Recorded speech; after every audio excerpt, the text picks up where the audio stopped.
Hey, what's going on, everyone? Welcome to another episode of About Abroad, where it's my job to introduce you to people who have built amazing lives for themselves in various foreign corners of the globe. We're talking with expats and thought leaders about moving abroad, remote work, visas, and all the fun and practical knowledge that you need to know to follow in their footsteps. If you've ever dreamed of making a life for yourself overseas, maybe working remotely or embracing long-term travel, retiring or studying abroad, or even just taking a peek inside life beyond your borders, you've landed in the right place.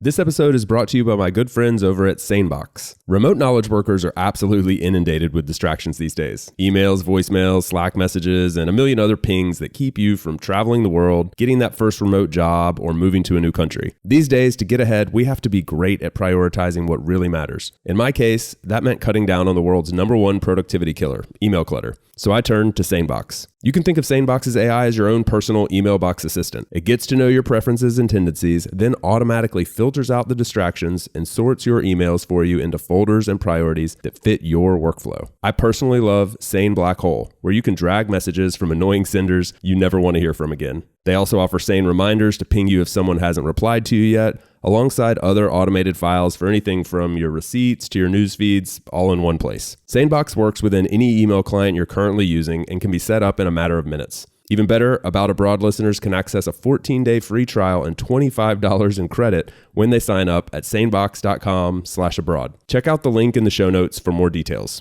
My guest today is Kristin Wilson, better known as Traveling with Kristin, or the host of Badass Digital Nomads, one of the OGs of the digital nomad world, and someone that I have been listening to and following along for a while now. So it was great to get her on the podcast and talk about her origin story as one of the original digital nomads and her experience living in different countries, helping over 1,000 different people relocate to various places around the world, and having just written her first book, Digital Nomads for Dummies, and an awesome new resource for digital nomad visas. We dove into all of it. It was an awesome hour with her and really appreciated the time that she spent and all the knowledge that she dropped here. So I hope you enjoy this one. I certainly did. Please help me in welcoming Kristin to About Abroad. Yeah, so where are you now? I don't gather you're traveling so much at the exact moment, but are you stagnant for a little while? I am. I have been hunkered down in Miami, Florida since March of 2020. So over 2 years now, which is pretty hard to believe. How does that sit with someone called Traveling with Kristin? Like that has to be hurting the soul a little bit. Yeah, I think people were very confused. They're like, so are you traveling again or what's going on? And I originally came here because I'm from Florida and I had been traveling for years and years and living abroad pretty much full time since 2002. So I hadn't lived in the US full time since I was in college. And I felt like I just need to slow down for a little bit and have a home base for a few months. And I'm really interested in music. And I decided to come to Miami for Miami Music Week and to learn how to DJ. And 2 weeks after I got here, the pandemic started, or the lockdown started. And so I ended up staying. So I achieved my goal of learning how to DJ, and it's been really fun. I've actually been DJing around in Miami. So ironically, I didn't go to Music Week because it got canceled. And then this year I was writing my book and I've been DJing a lot anyway. So I really didn't feel like I wanted to go to Music Week. So it's kind of weird how that happened, but it's been such a great experience living in Miami because it's such an international city. And I spent many years in Costa Rica. So I've been able to speak Spanish to everybody here and meet people from all over the world. And it's been so open during the pandemic, and so many people have been moving here. So I really don't feel like I'm so cloistered in Miami. I feel quite free. And of course, we have the airport only 15 minutes away. So I've been able to take some short trips within the US and visit friends and family, and also get more work done and also get healthy, like just slow down. I don't think I realized how much I was kind of running myself down with all of the traveling before, but it's business travelers have a lot higher risk factors like with their health markers. And I was starting to experience that myself. So like gaining weight and not sleeping enough and like the jet lag and eating too much at restaurants and things like that was really starting to catch up with me. So I'm glad I had this opportunity to reset and to travel more intentionally in the next couple months. Yeah, I think that's something that goes a little under the radar for people watching from the outside looking in. They see someone like yourself, traveling the world and experiencing all these different places, producing content.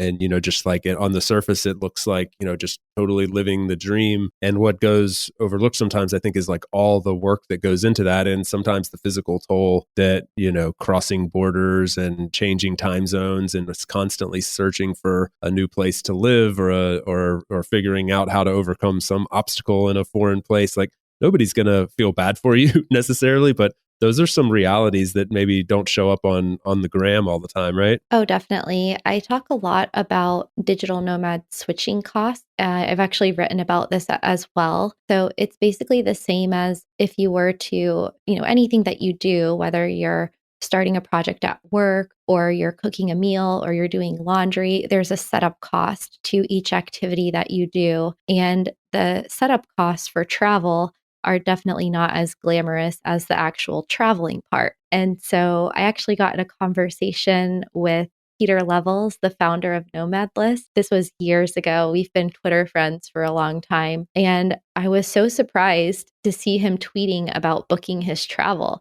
I was like, how do you book your own travel? Like, shouldn't you be outsourcing that? And he's like, no, I like to book it. And I actually I'm a huge remote work nerd like you. I've been tracking my time for probably the last 8 years of my work time and then also how much money I spend on or how much time I spend on travel. And I calculated 300 or 400 hours per year spent planning travel or actually traveling. And you can imagine what you could do with that time. Like there are better ways to spend your time. And so that doesn't mean don't travel at all. It just means that people should be really mindful about how long they spend booking a trip and how frequently they travel because that logistical time in planning there, packing, getting there from point A to point B, unpacking, and then all of the other 10% or 20% of things that go wrong in the process, like, oh, the Airbnb was double booked, or you have to change hotels, or the internet's not working. Like all of that stuff also has an overhead cost attached to it as well. Yeah, and it's an overhead cost that can get super expensive sometimes. Like, I don't know about you. I don't know if this is an age thing or it may be a post, or I don't know if post is the right word, but like after having experienced the pandemic, I don't know what it is, but I have much less patience for those overhead costs now and a much less of a desire to incur them. When I'm traveling, I want to more or less know what's going to happen and have sort of a more firm plan in place. Whereas in the past, I was much more like just kind of wing it and I'll be fine with, whatever the world throws me. But I don't know if you can relate to that at all, but I find myself much less interested in those overhead costs these days. Yeah, especially once you get on your path for what you want to be doing in life, like what you want to do in your career, how you want to contribute to the world, your time becomes more valuable. But the thing is that time is always valuable. It's always equally valuable. But we just grew up in a society where we were expected to take a job that wasn't necessarily in our zone of genius or in our part of our passion. And so this was never a factor before. It was just understood that you will wake up at this time. You will spend this many hours per year commuting to a place of work. You will sit there for 8 or 9 hours. You will go home. You get 2 days on the weekends to run errands and see your family and whatever. And so now that we have this ultimate freedom over our lives, it's up to us to decide what to do with it. And it is totally fine to spend however much time you want traveling really fast and even making all of the mistakes that can happen when you travel, because that's a learning experience too. And as I've been writing this book, Digital Nomads for Dummies, I talk about slow travel a lot. And my technical editor, Eric Prince, who he's called the Minority Nomad on social media, and he has a YouTube channel. He's so smart. He's been to 80 countries and he lives in Thailand now. And he had to point out to me, Kristin, like, just because people might come to this conclusion after a certain number of years of traveling, it doesn't mean that that traveling was in vain. And so he's very right in that sense, that maybe people don't care about those costs at that time of their lives. And then also maybe they don't end up traveling as long. So maybe they only travel for 1 year or 3 years or 5 years, and they kind of want to see everything that they can and then settle back down again somewhere else. So I think everyone's on a different path, but I do see a pattern in new digital nomads and remote workers overdoing it and underestimating the amount of time and energy and money that it takes to travel at a very fast clip and get your work done and have a personal life and do self-care and sleep enough at the same time. Yeah, it's hard to do it all. It's hard to be all things to all entities, and that includes yourself and your health and the place where you're visiting. I mean, to do it justice, I really feel like it requires some time and an investment in being in the place. I think that's why I've always been more attracted to the slow mad lifestyle. Like a month was always like my kind of bare minimum of where I wanted to stay in a place. And that's migrated into more like 3 months. Like sometimes I even find myself thinking like, 1 month, is that even enough time to really get to know the place? Like, is it even worth it? And not that, little trips don't happen here and there, but I just, that time period continues to lengthen for me. And I get a lot more value out of settling into a place than I did before. And maybe that is just like a learning process. And maybe you don't end up at the same place that I'm in or the same place you're in. Everybody's on their own path, but there is like an evolution there, I guess. Yeah, it's really interesting because we are living this out for the first time because humans have never had this ability before. And so we're kind of our own experiment. But yeah, as you just mentioned, that's before factoring into taking into consideration learning the language, learning the culture, meeting people. That's pretty ambitious for 1 month or 3 months. And so I think that's why people tend to start staying in places longer. And you can still experience a country if you go for a week vacation and you're on a tour where you're going to like a different city every day. You're just going to get a different perspective that way. And you're going to understand a country much better the longer you stay there. And then eventually you might come to a place where you feel like it's time to move on, or you might want to, do what you did and leave, come back, get residency status or a long-term visa and start to like little by little peel back the layers of that society. Yeah, absolutely.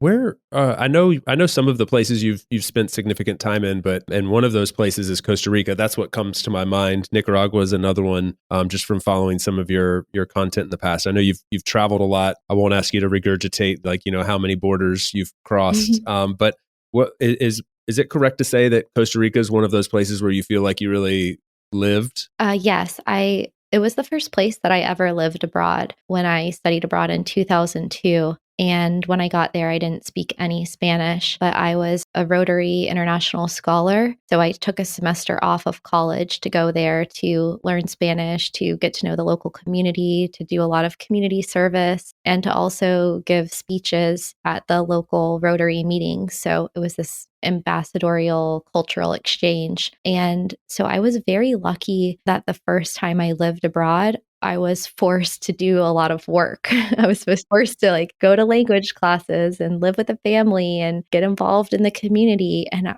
I mean, at the time, it was a bit overwhelming and it was scary sometimes. It was uncomfortable sometimes, but that set the foundation for me for long-term travel. And so anywhere that I ever went in the future, I had that to compare it to. So I would know if I was just passing through Croatia on a sailboat, I'm going to have a lot different experience than if I live in Croatia for 3 months and live with a host family and really get to know the people and the culture.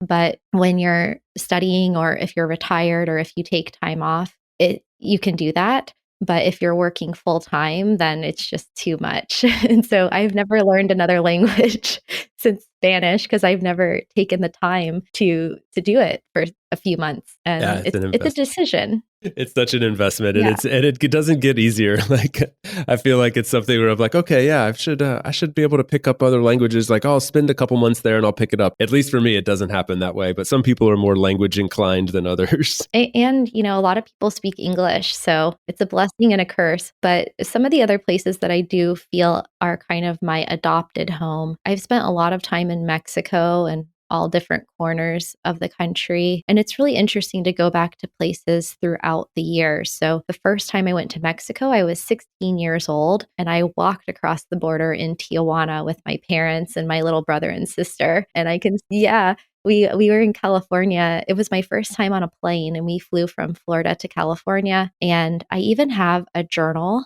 I did my own travel journal and I wrote about the airport experience. I found it a few years ago. I wrote about how airports are like cities, like they're like independent, autonomous regions that you could basically live in an airport. This was way before Edward Snowden was living in Russia, but I was just fascinated with travel. But anyway, we went across the border into Tijuana for the day and talk about culture shock. I can remember the heat, the wind, the sun, the noises, the smells, the people, the food, and seeing the tequila bottles with the worms in them. And it was crazy. So that was my first experience in Mexico.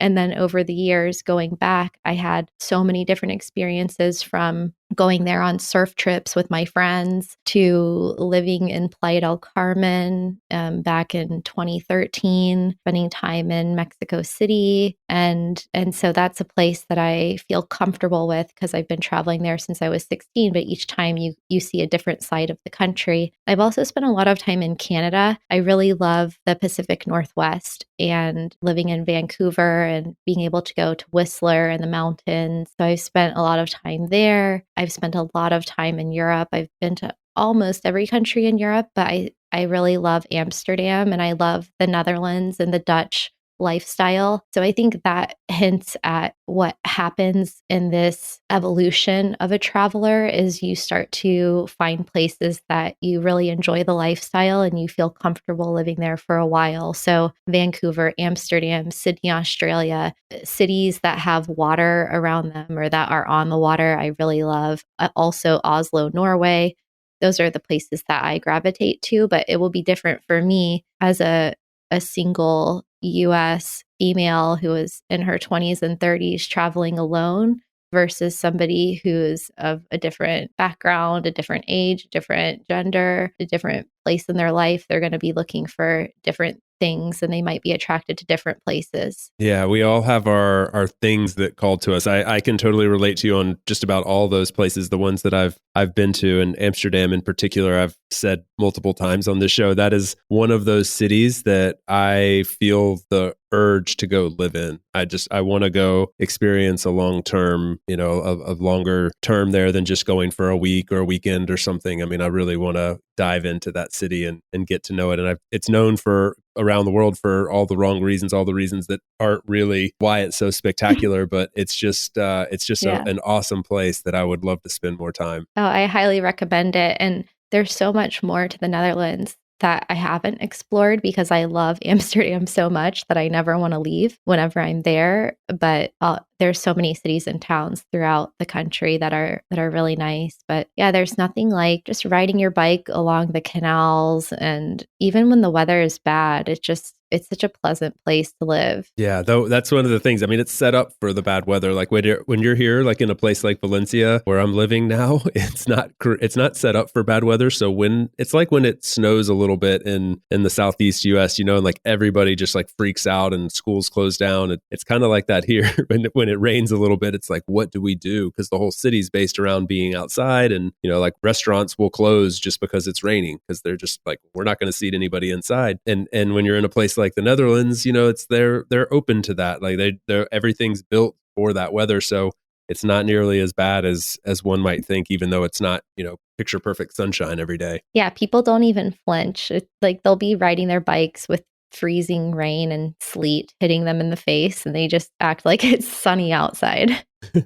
Is there anywhere you haven't been that's like just like way up there on the bucket list? Somehow it's escaped you? Yeah, I really haven't been to Africa. I've only been to Cape Verde. And I think it's because there's so many different countries there and it's such a huge continent. I think I've just maybe been a little overwhelmed with where to go first and how to get around. So I'd really love to explore there. I have friends that live in Kenya and South Africa. I also really want to go to Ghana. And my brother was just in, I think he was on the Ivory Coast, and he said that was really incredible. Like he spends a lot of time in West Africa because he's a surf photographer, and he used to be the photo editor at Surfing Magazine, and now he works for Vans. So he's been to some really cool, really remote places that aren't good for remote working, but they're good for just adventure. And so I want to go more places that are off the map for remote working, but are just good to explore.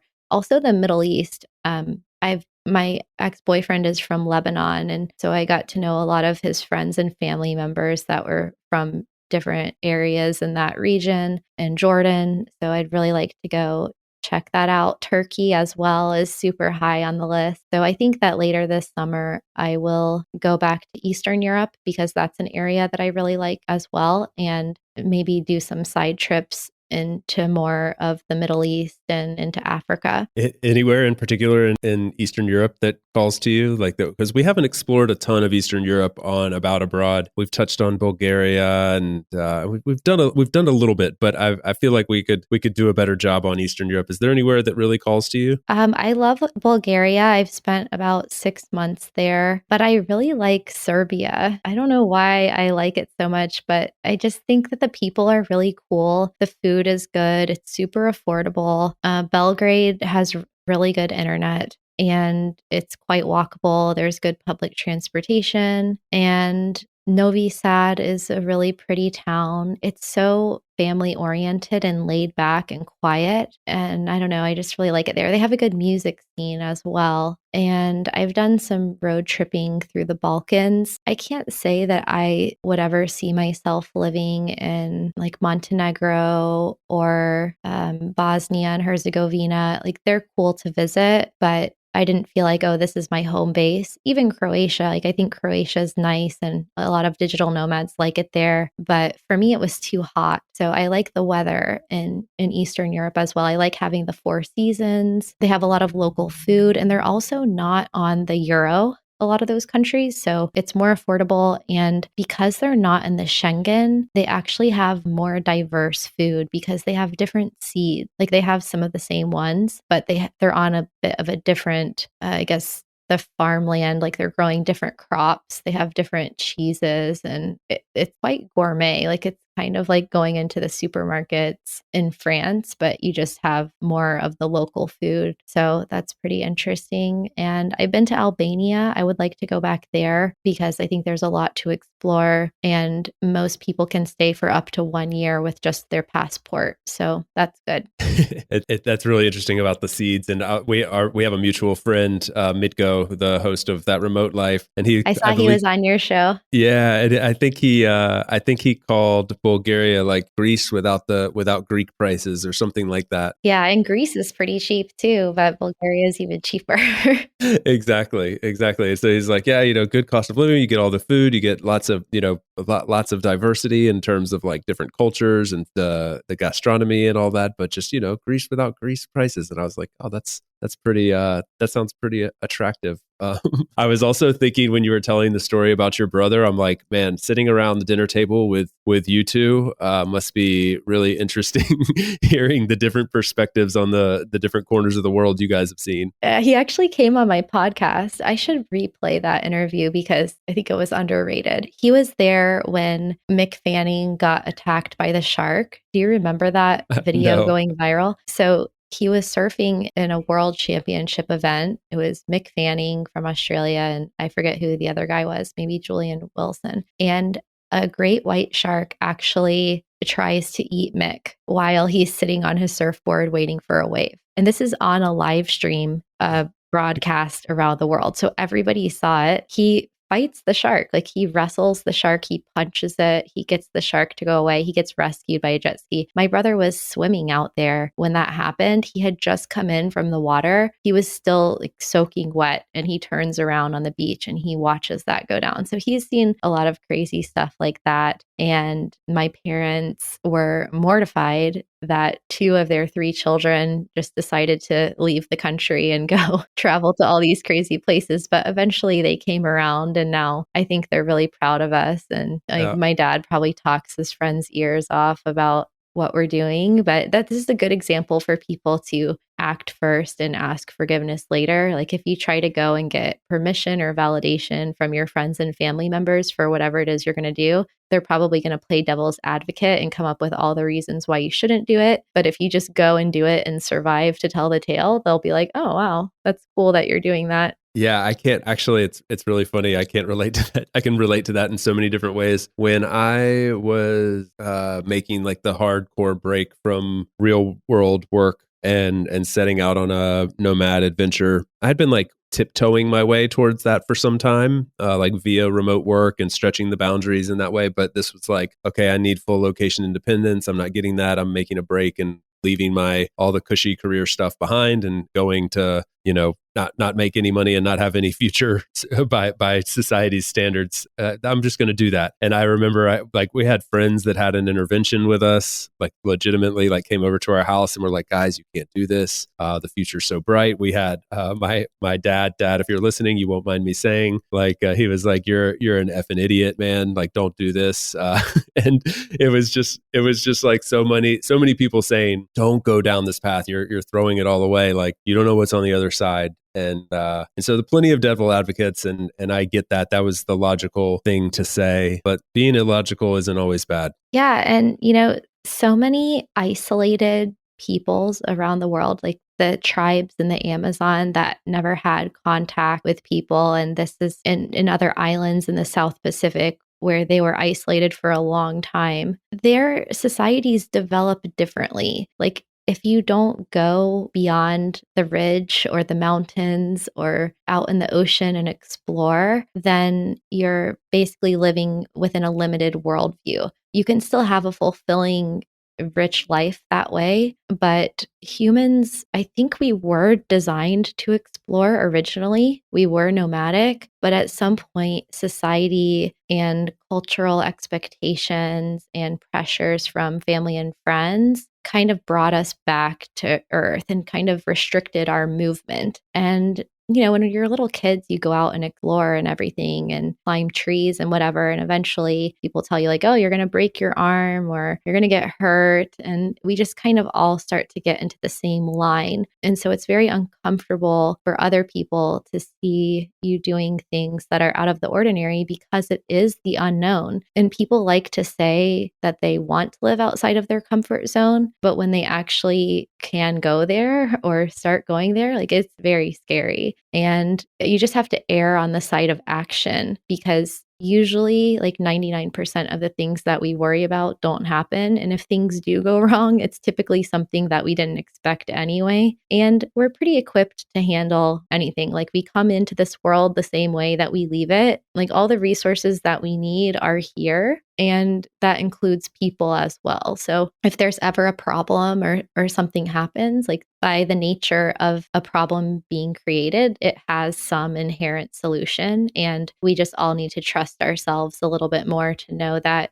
we can find it. And I think the more that becomes societally accepted, the more comfortable people will be pushing their own personal boundaries. But hopefully they won't have to wait as long as you and I did to actually take that first step. And then once you take one step and then another one, then you're on your way. And then there's really no looking back. Yeah. Once you've taken that first step, there is absolutely no looking back. And I hear that over and over again. I rarely hear someone that's made the break and taken that step towards following their heart and the calling that they have to go travel, see the world, and create this lifestyle that's more suited to their needs rather than society's needs. I don't see a lot of people, do an about face and come running back. And if they do, like worst case scenario, they end up back where they were. That's like the absolute worst case scenario.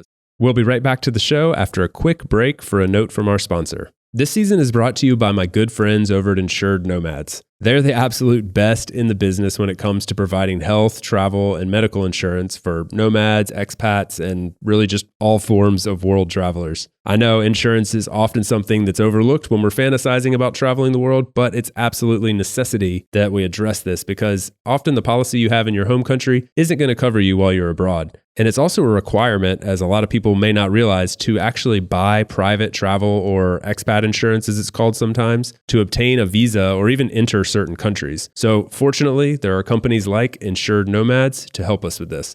Not only do they have excellent coverage and great prices, but they're also providing a first-class experience with additional perks and best-in-class technology via their app. It's an amazing experience. I can't recommend it enough. Now, this is a company that was built by world travelers for world travelers. So they know what it's like to find yourself in a difficult medical situation abroad, and they want to keep you from having that same bad experience. So the next time you're planning a trip abroad, whether it's for a week or a lifetime, check out Insured Nomads via the link in the show notes.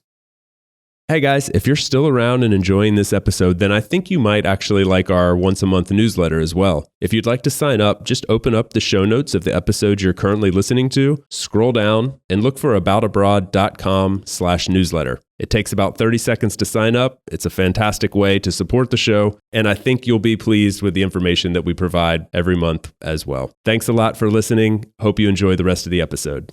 I'm actually curious, like your origin story. Like, what was your first step? Because I don't actually know how you got into this world. You're very well known. Like, for anybody that's listening to the podcast and hasn't come across your content yet, we'll link to it all in the show notes and give Kristin a chance to introduce it here more in a second. But like, you're very well known in this digital nomad world and one of those original podcasters and content creators all around world travel. And the thing is that like nowadays, people are able to make that transition a little bit easier than they were. You're talking about back in like 2002 going to Costa Rica, and like, so you've seen this evolution quite a bit, and I'm really curious to hear about the origin story of where it all began. Sure. So I started with, I think, well, I mentioned that, going to Tijuana when I was 16 and really loving the experience of traveling and being on airplanes and everything. And I think that comes just genetically. Like, my grandparents both worked for the airlines in Miami. They worked for Pan Am, and my grandfather and his family and my grandmother, they immigrated from Europe after World War I,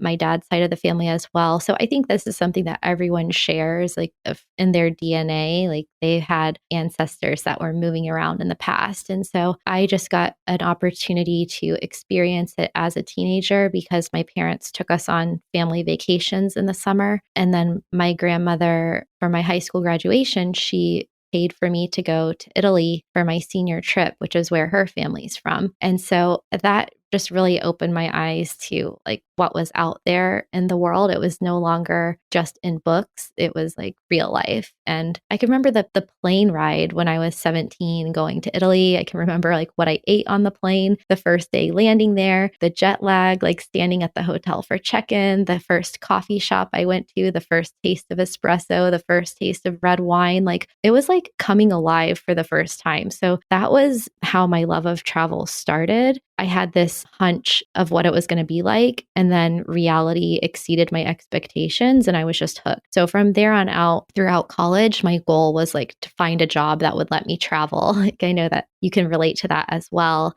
but there wasn't a major or any direction that I could take to travel. And so the closest thing that I could find was either majoring in hospitality management or international business. And so I ended up doing international business, got the opportunity to study abroad. So I applied for this scholarship with the Rotary Foundation, did a semester there, did a semester in Australia through my business department. I actually lobbied them to let me go. I created my own study abroad program. And then I went to Australia because I was a surfer as well. So I really wanted to go surf there. And yeah, did a semester there. And it was basically like my life was never going to be the same. I came back to University of Central Florida, finished my senior year. And then my next goal was to find a job that would let me work in another country. But as you can probably imagine, that was pretty difficult. Back then, those jobs were only reserved for the executives of multinational corporations. And so I didn't know what else to do. So I went to business school, got an MBA, experienced a severe burnout at 21 years old. And then when I was searching for jobs after that, a friend of a friend figured out that I had lived in Costa Rica and spoke Spanish. And he asked if I would come work at his real estate office in Nosara, Costa Rica. And so I was still drinking the Kool-Aid at that point. I was like, okay, I'm going to go to Costa Rica for a year and then I'll come back and continue my real life in corporate America. Because obviously, if I get an MBA and go to Costa Rica and work for $1,000 a month, I'm going to be throwing my life away. I'm going to ruin my resume, blah, blah, blah. But I ended up making six figures that first year working in real estate in 2005. And then I just never came back. So I kind of went there thinking that, okay, I had a burnout at 21. So what's going to happen at 41? And I need to find better work-life balance. So I'll take this job for a gap year and then I'll rest a little bit and then I'll come back to the US. But I just never came back. And then I started working for myself after that. So I did 7 or 8 years in real estate. And then in 2011, I opened a relocation company. And then I realized I was doing my job remotely and I might as well travel instead of taking off work to travel. So in January of 2013, I went nomadic. And then it wasn't until 2017 that I actually started filming what I was doing. So going back to the fear, like I had the idea. I actually started a travel blog in 2007 and had the idea to start a YouTube channel in 2008. And I was scared. I didn't do it for 10 years. Like I started and then quit. What do you think you were scared of? Was it internal or were you afraid of the response? It was all internal limits. It was just me thinking that I wasn't creative because I didn't go to film school because, my parents wanted me to get a different kind of job and not be an artist. And I thought, how am I going to do that if I work in real estate? Or I just didn't think I could do both. And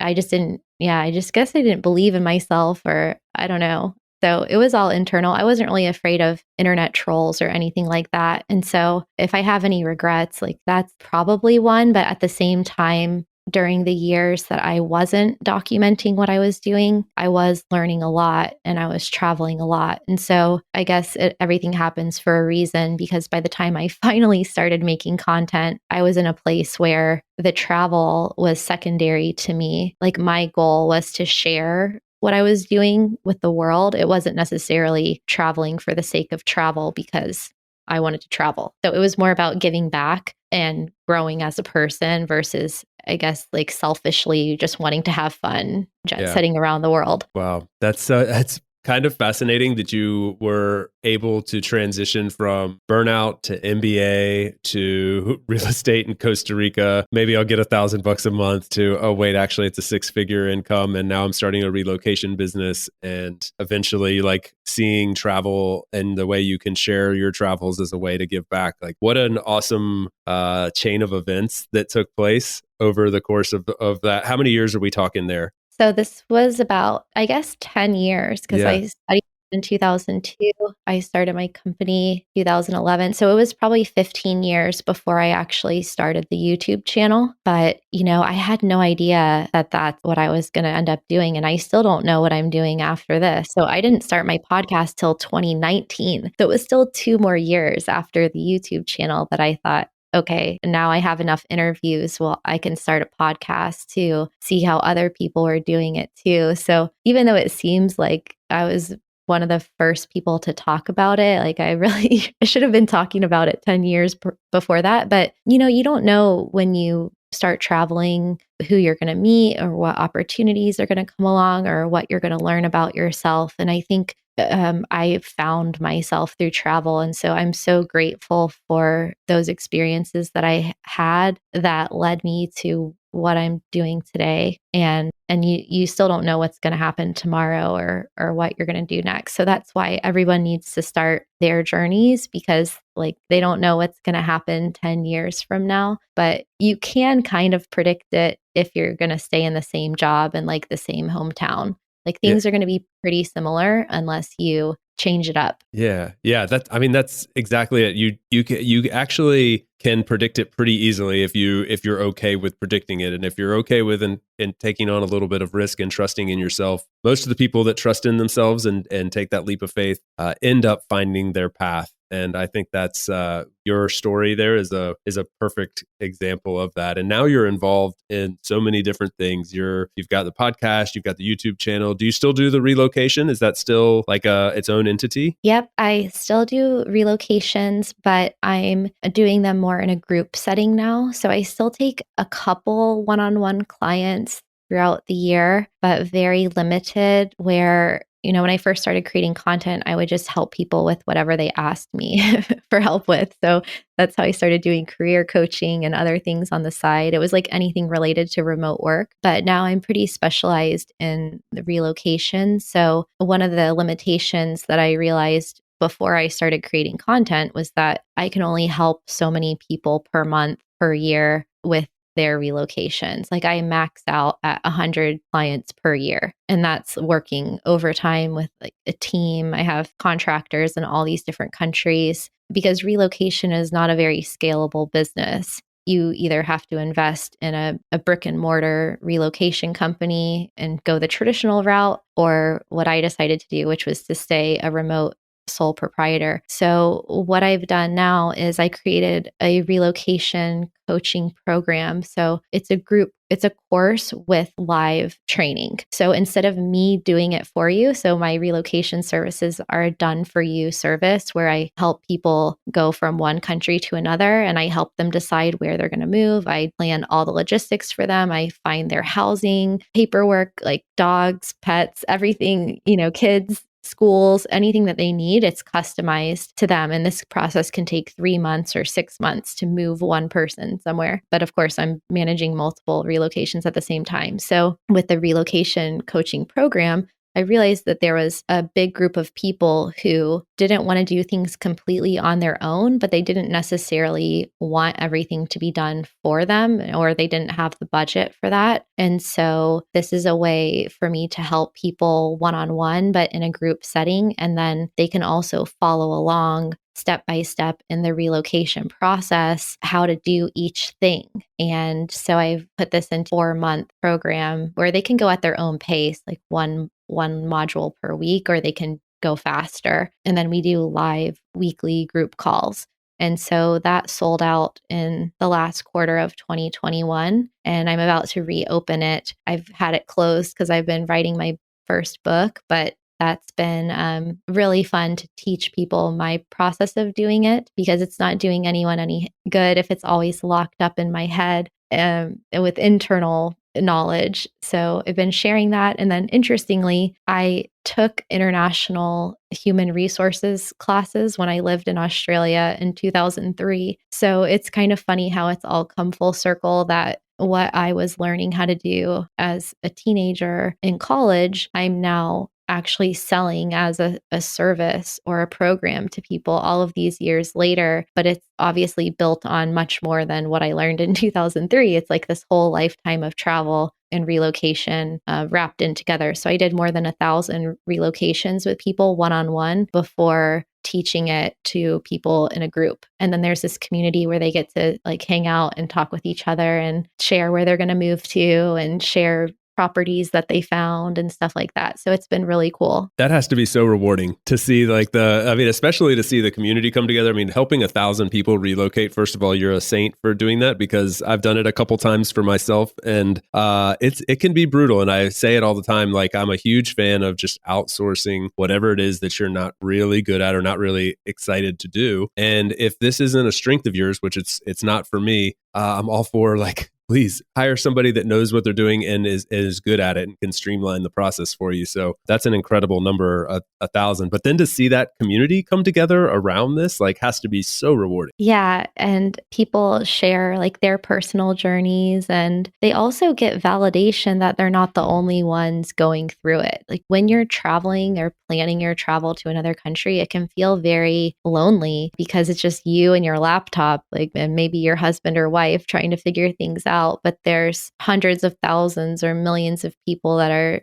thinking about doing it at the same time or doing it themselves. But it's also, it's a lot of work and it's really confusing. And so people end up spending 3 years or 10 years researching how to do it. And then they start doing it. And then they find out through the process all the other stuff that they didn't know. And so my goal is just to shorten that timeline from when people have the desire to travel or live abroad and then when they actually do it. Yeah, that timeline needs shortening because you'll sit there and waffle on it for months and years and never pull the trigger. See, so many people do that, and I've done it myself, and it's it can really help streamline the process to outsource something like that, and it can also just be super motivating to have some like a coach alongside you telling you, that it's going to happen. You're going to get there, and not having that fear of the unknown can be very motivating in and of itself. Yeah, and just to ask people stuff without having to Google it. Yeah, exactly. And I think there's just so much value in that. And so I have to imagine that some of this led you to say, okay, how do I even do this on a grander scale? And now you're writing your first book, right?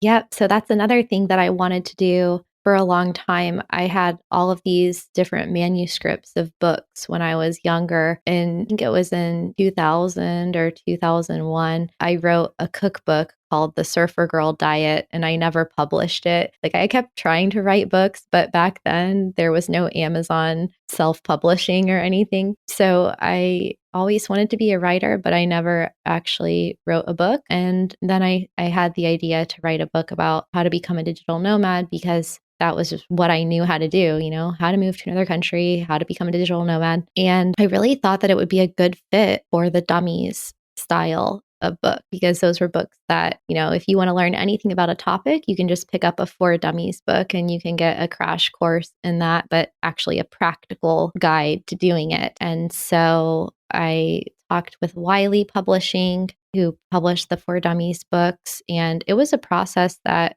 it probably took, 4 or 5 years. Like it's been a long time coming. I probably could have just self-published the book on my own, but I just felt like it was a good fit for this style. So so now the book is actually happening and it will be out on August 9th. So this is another way of just breaking down this sometimes very overwhelming process of becoming a digital nomad. And it's very difficult to even write a book about it because there's so many different ways to do it. And as you know, at Doist and with remote companies, like you function based on systems and processes. And so finding a system or creating a process for becoming a digital nomad that people can follow despite, regardless of what their job is or where they live or where they want to go, like that is no small task. And so it's been definitely a journey, even writing the book and like standardizing, if you could even say, the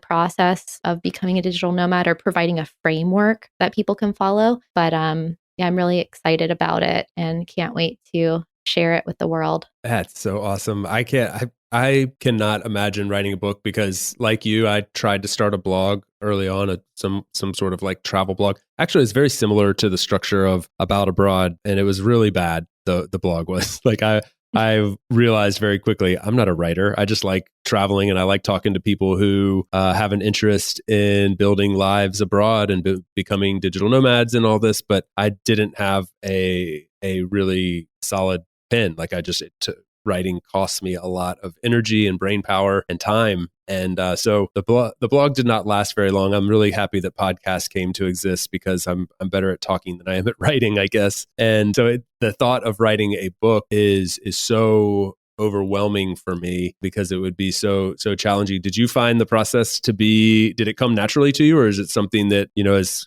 in Spanish they say like me cuesta, like does it cost you a lot? Yeah, it's the hardest thing I've ever done. I mean, I haven't had a child or anything like that. That would be harder, but I write a lot. Like I'm just naturally, I used to teach my English class in high school. Like the teacher would ask me to explain stuff to the other students if they weren't understanding commas or something. writing because I could speak in 16-year-old language. So I've always been a writer, but this was so hard. I've written I could write 10,000 words a day, no problem. I've written hundreds and hundreds of blog posts on Medium and things, but for some reason this book was so difficult. And I can give people advice if they want to write a book, have a good outline, which I did. You really need to, even if you don't work with a publisher, you need to write a book proposal to yourself of what is the book that you're writing? Who are you writing it for? What is the problem that you're solving? What is the reason that people will read it?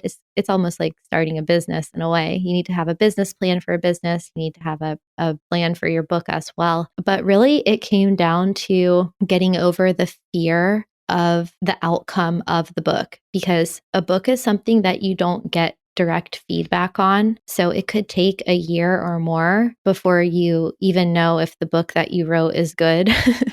And so it's different from publishing a blog post where you can kind of see how it does, or if people share it, or how much they read, or whatever. So what I had to do was just create a writing schedule that was very consistent, where I didn't set a number of words per day, but I just went to the library here in Coconut Grove, and I was surrounded by books. So it's a good work environment. It's quiet. And I just said, okay, every day the library opens at 9:30.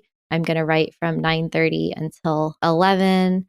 Sometimes longer if I was in the flow state, but I recommend just starting with 20 or 30 minutes a day. And that's basically it. Have a good plan, have a good outline, know who you're talking to, and then just set a consistent time to write where you're going to do it until the book is done. And I also followed Tucker Max for a long time. And he created this method called Book in a Box that was eventually turned into Scribe Book School. But they have a lot of really good resources online with how to even outline your book and how to write a book for people who aren't writers. And they actually use dictation and interviewing people as a way to get their words on the page. So if you're not good at writing, you can just talk your book out and then have someone edit it later. And so that's another thing that really helped me, was to do what they call as a vomit draft, where you just word vomit onto the page and don't worry about how good it is, and then let the editors fix it later. So now I'm in the review process, which is possibly worse than the first draft, because now I actually have to face the fear of this is the final draft of the book. When I'm done editing it, this will be the actual book that's printed. So I can't change it. So I'm starting again with okay, just do an hour or two a day. And yeah, this is the scariest part that I'm starting tomorrow, actually. I just got all the chapters back. Well, I'm really curious about that feedback loop aspect, and I could probably dive into that with you, because you make a really good point about how when you publish a blog post, exactly, pretty quickly you can tell by the metrics how well it's doing and if people like it or don't like it. But I never thought about that with a book. And I'm also really interested in that bit that you mentioned about how it's kind of like a business plan. You need to have a proposal, and who are you selling to? Who is the audience? And so what I would love to do is another thing that I'm really interested in that you're doing, and I think it relates to the book, and that this all serves digital nomads, is you've done an awesome job. I think the best job of anybody that I've seen out there compiling information on the digital nomad visas. You and I both talk a lot about this. We're big fans of the concept behind digital nomad visas, and we believe this will become, more and more of almost a commodity. Almost every country may have some form of this or another. But until recently, they were scarce, difficult to find, and there's still not a lot of consistency between them. Some countries are doing this a lot better than others. So I'll let you tell the audience more about what it is that you've created and how it serves digital nomads in terms of those that are interested in the digital nomad visas. But what I want to get to eventually with this is what are some of the tips and some of the learnings that maybe we can pick out from both the digital nomad visas and also the book, The Digital Nomads for Dummies, that,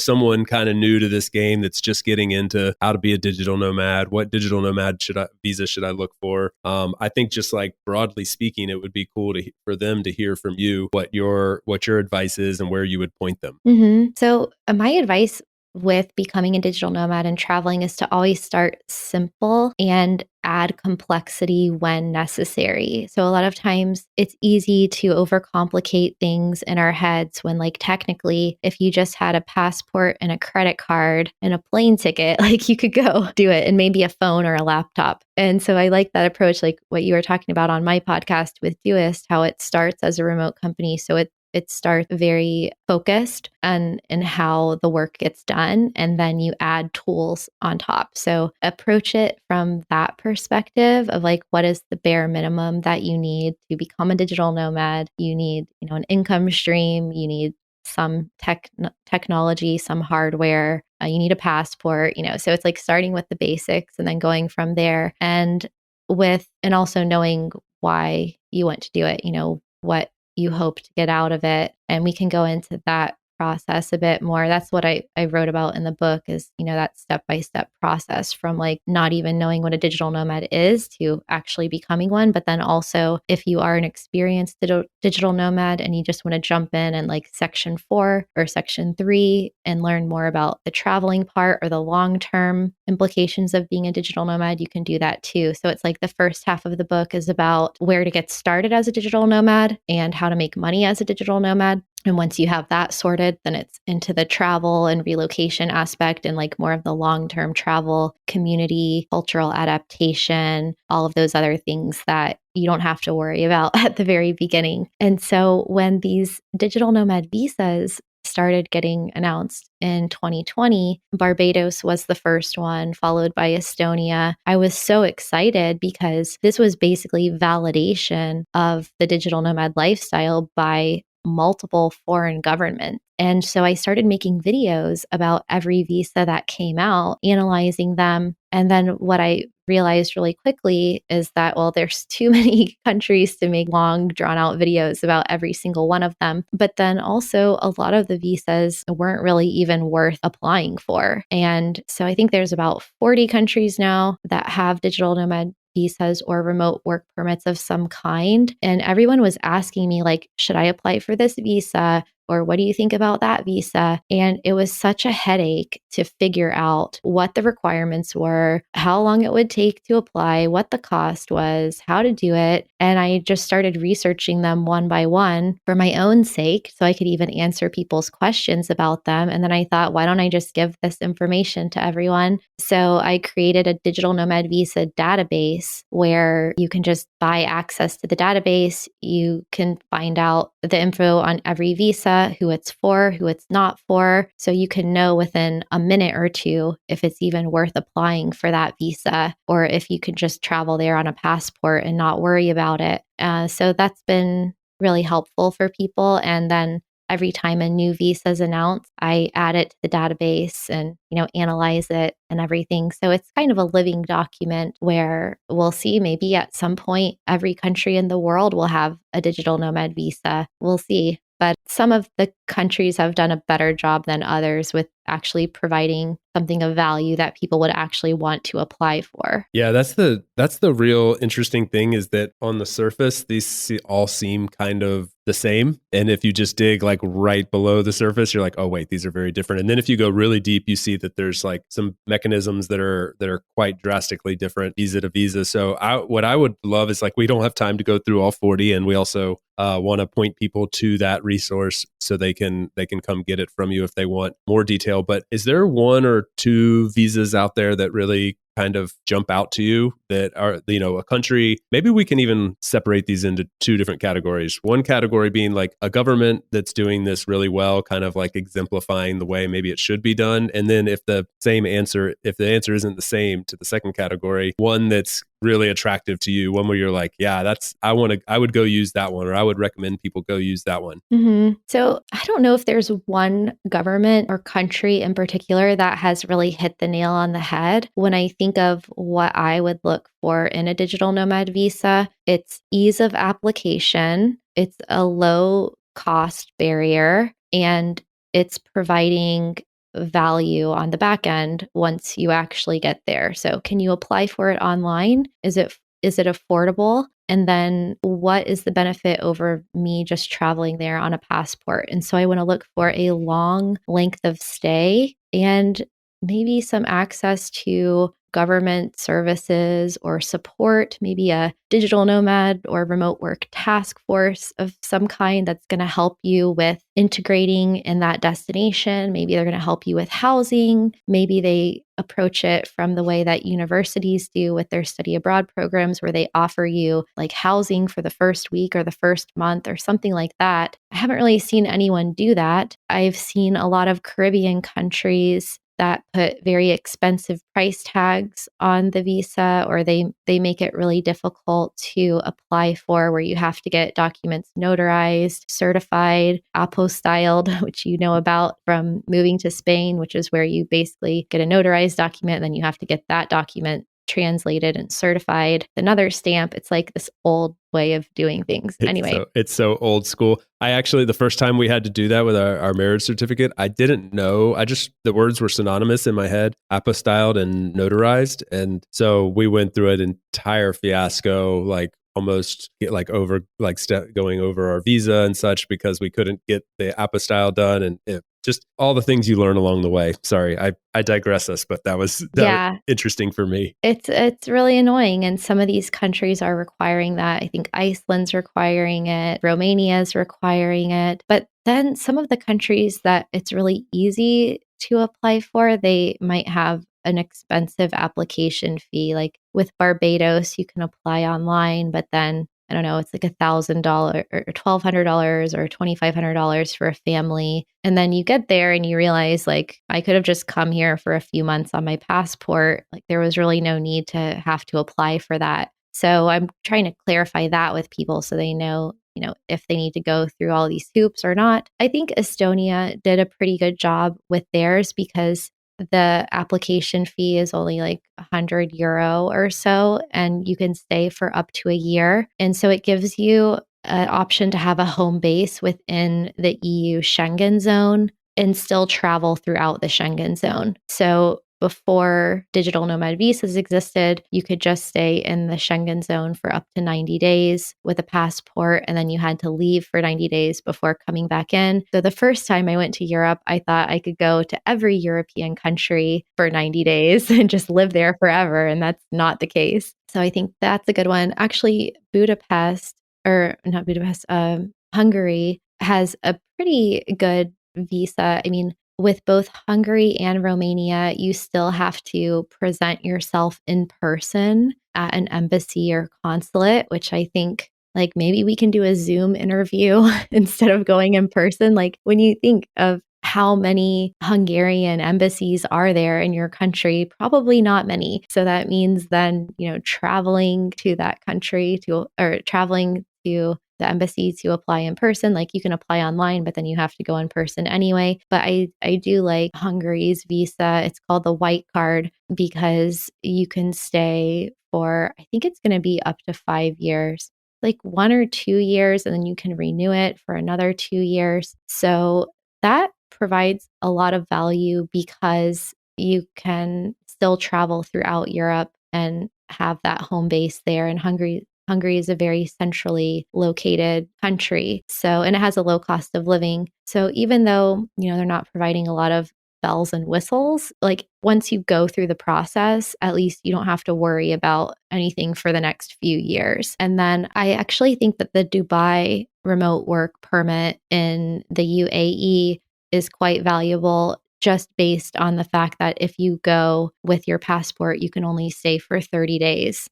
And if you apply for the remote work program, you can stay for up to a year. And I think that you have to show proof of income of like around $5,000 per month, which a lot of remote workers can do. It might be harder for some freelancers, but with the lifestyle and the cost of living there, I think they're trying to attract more like higher end market. It's weird for digital nomads to be now classified into like target markets for countries, but that's the world that we're living in today. We've become like a customer base. I had somebody on the show earlier who worked behind the scenes creating some of these digital nomad visas, and he talked about us digital nomads the same way. Like at Doist, we talk about like the funnel of obtaining users and converting them into paying customers, and it was just hilarious. Like, wow, we've really become like a business demographic. Yeah. I just think that everyone should make the they should remove the friction. It's like they need someone to come from user experience at a remote company and come help them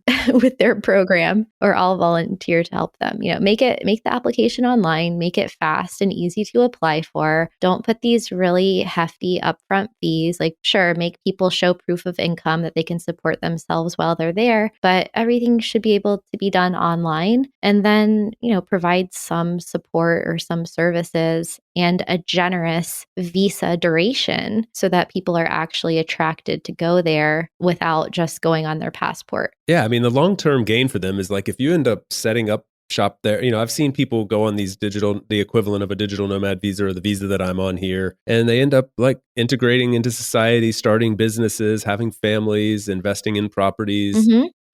I know one guy in particular that's like renovating entire like villages, almost like just totally helping revitalize these places. And he's a foreigner that came for 1 year initially, and so there's so much benefit to be added. Just economically, before we even get to like culturally and from a societal standpoint and all those things. Yeah. There's so much that can be added. There's a richness there that I think some of the countries are overlooking. They're very focused on the short term, like, oh, let me get this $1,000 fee or the 25 or 30% tax. And it's very short-sighted. And the ones that aren't doing that are skyrocketing up these nomad lists and becoming these top places in the world for knowledge workers who bring so much from all different corners of the world. So I hope that they'll think about it from more of the long-term standpoint. Definitely. Me too. I mean, they're just making the mistakes that history repeats itself, but we all have access to information now, and these countries can hire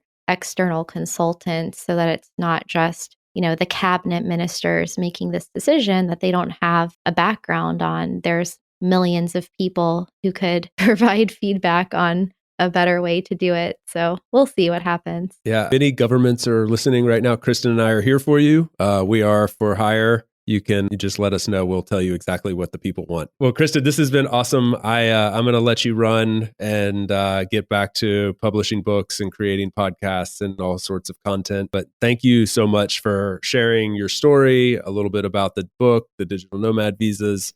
Where can people follow along and learn more? Sure. Well, you can subscribe to my YouTube channel at YouTube/Traveling with Kristin, Kristin with a K and 2 I's. A lot of people do EN. So Kristin with an I. I create videos. I used to do it weekly. I'm going to bi-weekly, but I have hundreds of videos there about living abroad, the cost of living, like living abroad guides, becoming a digital nomad, all sorts of fun stuff like that. I also have a weekly podcast called Badass Digital Nomads. Our website is badassdigitalnomads.com. And then if people want help with their relocation, they can go to travelingwithkristin.com/apply and apply for the Ready to Relocate program. You can also send us a message through the site. And then for the Digital Nomad Visa database, that is at digitalnomadbootcamp.com.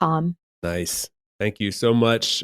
Tons to learn at all those places. We'll link to all of that in the show notes as well. But yeah, please go follow along. Kristin's work is awesome, and there's just tons to be learned over there. So thank you again, Kristin. Great to finally connect here, and I look forward to meeting up in real life here soon, I hope. Yes, definitely. I look forward to seeing you at Running Remote. And then I just forgot the book. The book is available on Amazon and Barnes & Noble. It will be in all the bookstores, but just search Digital Nomads for Dummies on Amazon and Barnes & Noble, and people can pre-order it there. Oh, perfect. Yeah, I was going to ask it. So pre-order is already available. Yeah, there will be a Kindle version as well and an audiobook, but the audiobook won't be out until the fourth quarter of 2021 or 2022. Are you narrating it yourself, or did you outsource it? Yeah. Yeah, I think so. I have the option to do it. So very cool. Yeah, well, I would love to hear how that goes. Always find that interesting. I'm an audiobook person, always consuming an audiobook or a podcast pretty much. So very fellow cool. Audiophiles here. Yes. All right. Well, thank you so much. We will catch up again soon. Thanks, Chase. Wait a second, don't go just yet. If you all enjoyed that interview with Kristin, then I bet you will enjoy the episode that we did on her podcast where we turned the mic around and she interviewed me for a change. So had a lot of fun talking with her about my experience as a digital nomad and remote worker. And so if you're interested in learning a little bit more about me and you want to check out one of the most popular podcasts about travel and digital nomadism, check out the link in the show notes to go over to Badass Digital Nomads. Thanks for tuning in today from wherever you are in the world. Once again, I'm Chase, and this has been another episode of About Abroad. For those of you wondering how you can best support the show, I have made it super simple for you. Just go over to the show notes of the episode that you just finished listening to and click on one of the two following links. aboutabroad.com/newsletter to get our monthly newsletter, no spam, guaranteed, or ratethispodcast.com/aboutabroad, where you can quickly and easily leave a review for the show. It's not just important to me, it also helps more wanderers just like you find us. Finally, don't forget to subscribe on your podcast platform of choice, and we will see you again next week. Thanks again. Hasta luego, amigos.